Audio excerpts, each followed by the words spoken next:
In front of me is the tablet 5G, and today I would like to show you how you can switch on suggestion strip at the top of your Gboard.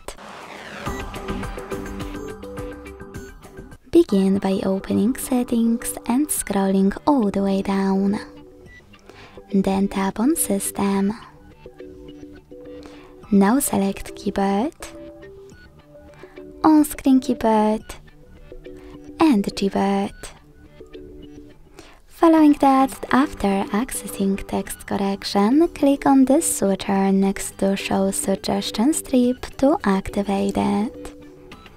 Then go back to your Gboard, and as you can see, my suggestion strip was successfully enabled. Thanks so much for watching. If you enjoyed this video, leave a like, comment and subscribe.